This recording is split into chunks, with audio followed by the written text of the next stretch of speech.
Star Wars is dead. Star Wars is dead. Star Wars is dead. It's a common theme you're going to be hearing across the internet. Even now, you can find plenty of YouTubers making such content proclaiming, yet again, Star Wars is dead. As opposed to maybe a little less than a year ago, when they realized that Dave Filoni's work that they were otherwise praising thus far wasn't going to retcon the sequel trilogy, and actually was tying into the sequel trilogy and adding context to the sequel trilogy. And all this projection that they put into his shoes, that he despises the sequels, and one day, very soon, he was going to retcon the sequel trilogy, make it all better, kiss your boo-boos, and nothing bad ever happened, was just a fantasy.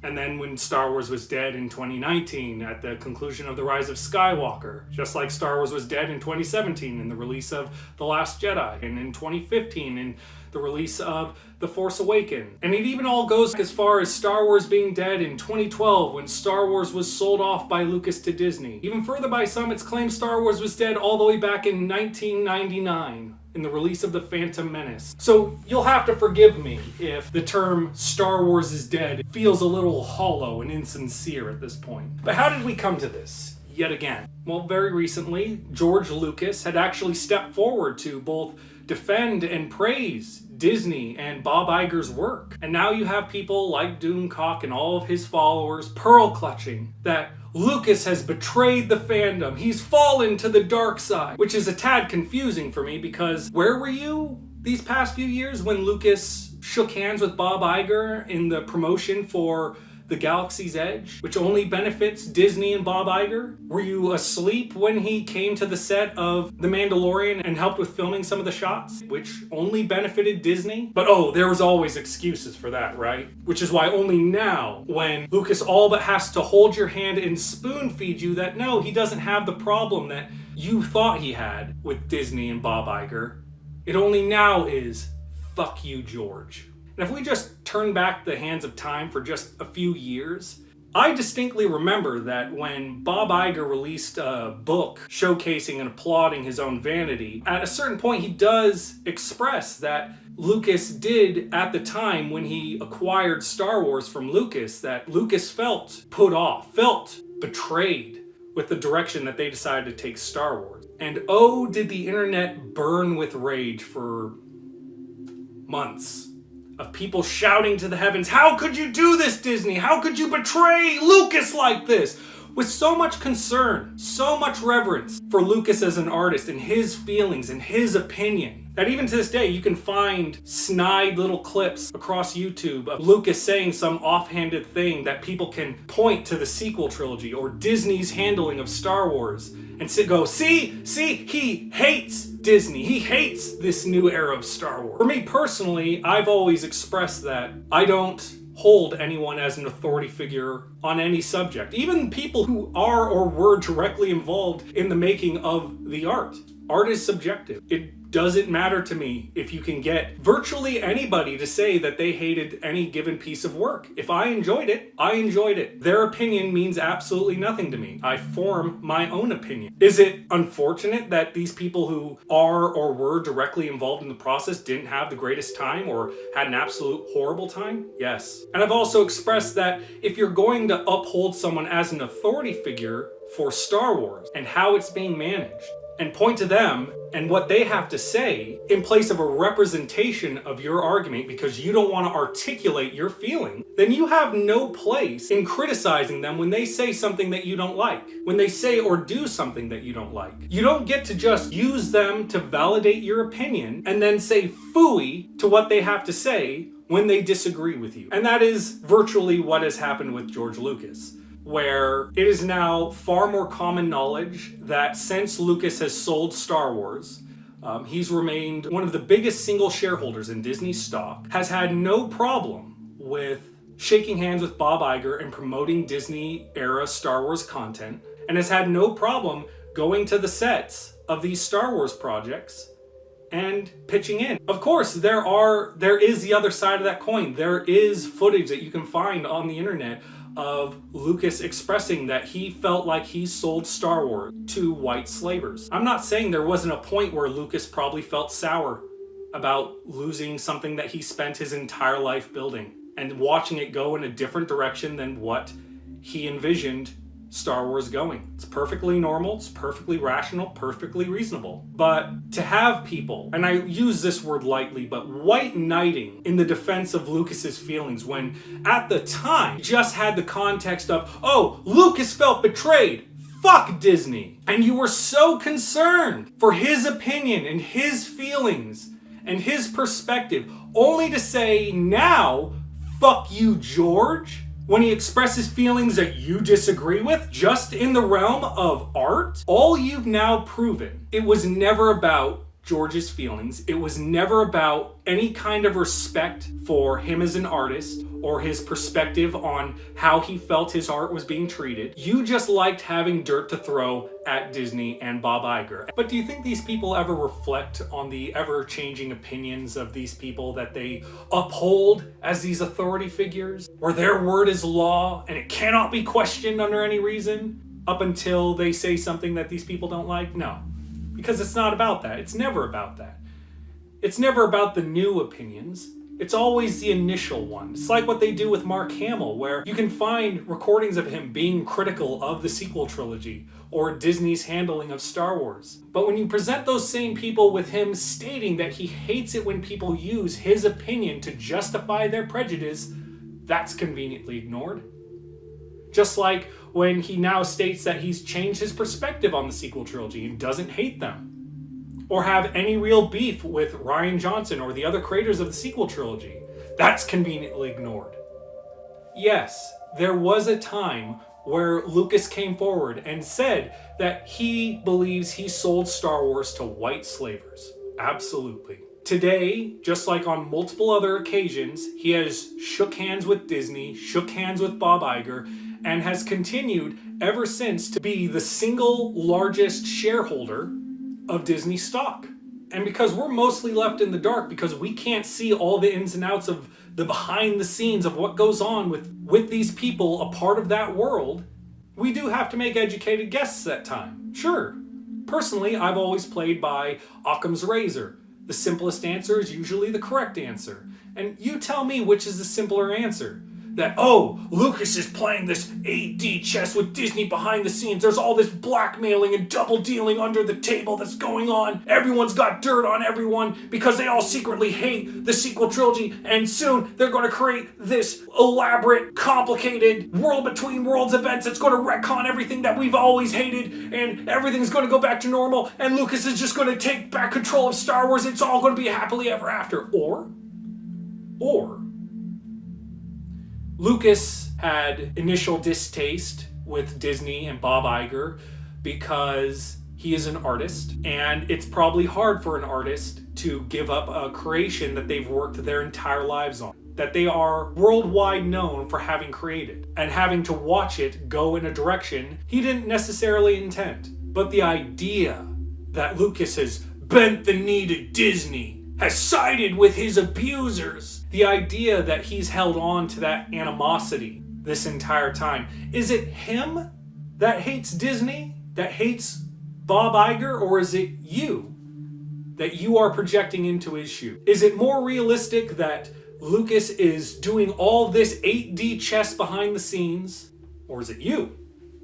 Or is it more realistic that because Lucas is an adult who can be upset about things initially, but given time can calm down, reflect, evolve their opinion, and move the fuck on with their lives, he doesn't have and cling on to this petty animosity with other creators because he's not a child.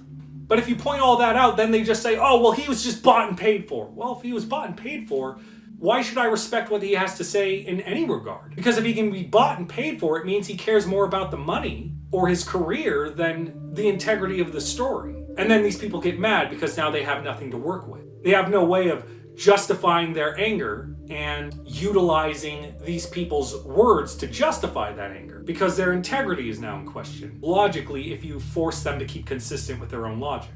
Is it Lucas that's mad? Or is it you?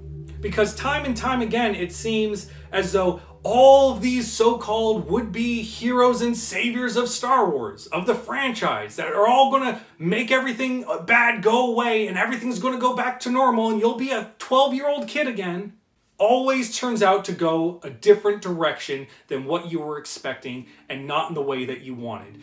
Why? Because the kind of people that you daydream about, sticking it to Disney and turning things back to the way they were, are not the kind of people that would work with Disney to begin with. And now that he hasn't kowtowed the same way Dave Filoni hasn't kowtowed, the same way Jon Favreau or Kathleen Kennedy or insert any other would-be saviors for Star Wars hasn't kowtowed to your imaginary projection of what these people are actually doing behind the scenes based on no credible evidence, it's fuck you, George. Star Wars is dead. For you. That's how you should end that sentence. Star Wars is dead for you. And that's perfectly fine. Tastes change over time. Things that we like sometimes drift away from us and we move on from those things that we once liked. But of course, if you were to say Star Wars is dead for me, I'm sure your fear is anyone hearing that would just say, okay, move on. And it's not about that, is it? It's about making a dramatic statement, because that's really what saying Star Wars is dead is all about. It's not said with any kind of sincerity, it's just said as a punchline to an otherwise bad joke that was never funny to begin with. If you believe Star Wars is dead, forgive me, but the most logical thing anyone would do for something that is dead to them would be to bury it and move on with your life. Some would call it rather concerning for you to keep obsessively clinging to any kind of thing related to Star Wars if you believed it was dead. Some would call that unhealthy. Personally, if I actually believed for 1 second Star Wars was dead for me, I would not talk about it on this channel anymore. But these people don't do that, do they? They say Star Wars is dead for the 7th, 8th time now, yet they still seem oddly invested. And it begs the question, why is that? Because it's not said with any kind of sincerity. It's said as a punchline. It's said as a dramatic catchphrase. If you believe Star Wars is dead, fine. But put your money where your mouth is for once, and politely and optionally quietly, if you can manage, move the fuck on and let the people who are enjoying themselves, enjoying this new era of Star Wars, go on their happy way. But if you're not willing to do just that simple basic necessity, that simple act to prove your sincerity, don't be surprised when you see us roll our eyes when you say Star Wars is dead because I didn't get my way. And that's really what this is about, isn't it? It's the fact that you didn't get your way. And you just can't say that without sounding like a selfish narcissist. You can't voice your distaste. You can't word how upset you are without using these dramatic catchphrases. Because ultimately, I think deep down you know that if you actually put your money where your mouth is, if you actually had some goddamn integrity and moved on, just put Star Wars aside, moved on with your life, cut these people out of your lives that relentlessly talk about Star Wars no matter how many times they tell you Star Wars is dead. The final nail in the coffin that they've pounded in dozens of times before has happened, yada yada, we get it. Is I think you know that Star Wars will continue on just fine and a lot more peacefully without you in it. You can think Star Wars is dead and you can move on. And you can have the idea of, I'd like to see how far they get without me. You're not required for Star Wars any more than I am. Star Wars is for everybody, but it's also for no one in particular. If you don't like it, you are free to move on and Star Wars will just go on its happy way. And that probably sucks to hear. That probably sucks to have that realization. It's reality though. If it feels like I'm being a little bit more harder on these kind of individuals than usual, it's because I'm physically and emotionally exhausted trying to coax people into reality before reality just grabs them by the hair and drags them in kicking and screaming, as it seems to be the only productive method that actually yields any kind of results. But as sure as I am that these people believe that Star Wars is nothing without them, and if they all leave, Star Wars will just cease to be. From everything I've witnessed, the opposite is. I'm not going to say Disney has done everything right with Star Wars since they've acquired it. They have obviously pissed off a lot of fans. I'm not the kind of person that's shallow enough to discount people's feelings based on them disagreeing with me or reject their fandom card because they have a different perspective than me. But the idea that that speaks for the entire fan base, that is the vocal majority, is just simply not true. And you've been allowed to believe that that is true for a very long time. But the reality is, Disney theme parks gather something like 65 million attendees every single year, which trumps virtually every Fandom Menace channel subscriber count and virtually every other anti-Disney channel that's not necessarily affiliated with the Fandom Menace, virtually combined. And despite all this doomsaying that the franchise is dead, the franchise is falling apart, Disney's losing massive amounts of money with these failed projects, Disney has quadrupled down on Star Wars virtually ever since. Star Wars is currently worth roughly around $70+ billion compared to the $4 billion they spent to buy it.